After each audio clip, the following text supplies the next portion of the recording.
ಕಾವೇರಿ ಜಲಾನಯನ ಪ್ರದೇಶದಲ್ಲಿ ಉತ್ತಮವಾಗಿ ಮಳೆ ಆಗ್ತಾ ಇದೆ. ಮಳೆಯ ಕಾರಣಕ್ಕಾಗಿ ಕೆಆರ್ಎಸ್ ಜಲಾಶಯ ಭರ್ತಿಯಾಗಿದೆ. ಜಲಾಶಯ ಭರ್ತಿಯಾಗಿರುವ ಕಾರಣಕ್ಕಾಗಿ ಗಂಗಾರತಿಯ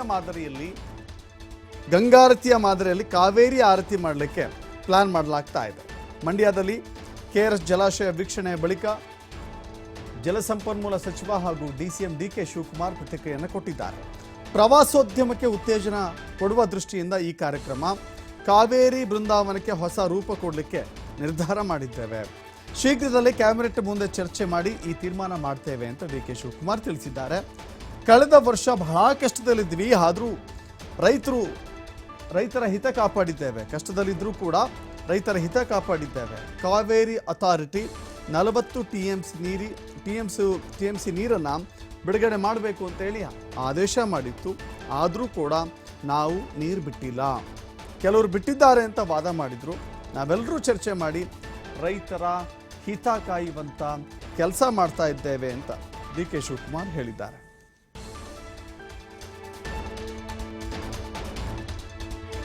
ವರಡನ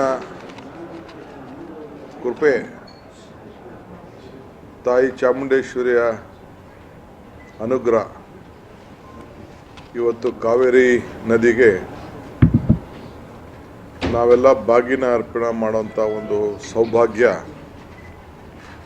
ಈ ವರ್ಷ ನಮಗೆ ದೊರೆತಿದೆ. ಕಳೆದ ವರ್ಷ ಭಾಳ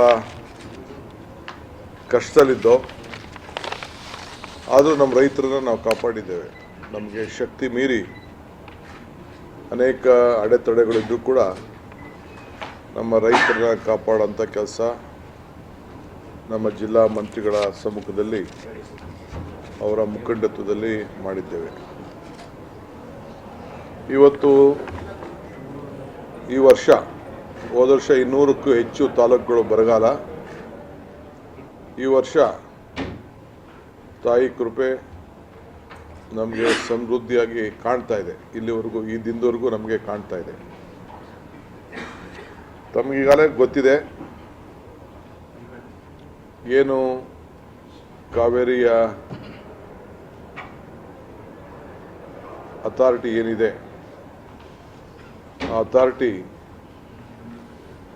ಅವರು ನಮಗೆ ಆದೇಶ ಕೊಟ್ಟರು. 40 TMC ಬಿಡಬೇಕಾಗಿತ್ತು. 40 TMC ಬಿಡಬೇಕಾಗಿತ್ತು. ಆದರೆ ನೀವು 20 TMC ಯಾರು ಕೂಡ ಪ್ರತಿದಿನ ಬಿಡಬೇಕು ಅಂತೇಳಿ ನಮಗೆ ಆದೇಶವನ್ನು 11ನೇ ತಾರೀಕು ಜುಲೈ ಕೊಟ್ಟು 31ನೇ ತಾರೀಕುವರೆಗೂ ಬಿಡಿ ಅಂತ ಹೇಳಿದರು. ನಾವು ಬಿಡಲಿಲ್ಲ. ಕೆಲವರು ಬಿಟ್ಟಿದ್ದೀವಿ ಅಂತ ವಾದ ಮಾಡ್ತಿದ್ರು. ನಾವು ಬಿಡಕ್ಕೆ ಹೋಗಲಿಲ್ಲ. ನಾವು ಭಾಳ ಜವಾಬ್ದಾರಿಯುತವಾಗಿ ಎಲ್ಲ ಪಕ್ಷದ ನಾಯಕರುಗಳೆಲ್ಲ ಕರೆದು, ನಮ್ಮ ರಾಜ್ಯದ ಮತ್ತು ದೆಹಲಿಯಲ್ಲಿರುವಂಥ ನಮ್ಮ ಅಡ್ವೊಕೇಟ್ಸ್ ಕೂಡ ಕರೆದು ಚರ್ಚೆ ಮಾಡಿ ನಾವು ನಮ್ಮ ರೈತರನ್ನ, ರಾಜ್ಯನ ಯಾವ ರೀತಿ ಕಾಪಾಡಬೇಕು ಅಂತೇಳಿ ನಾವು ತೀರ್ಮಾನವನ್ನು ಮಾಡಿದೆವು. ವರಡನ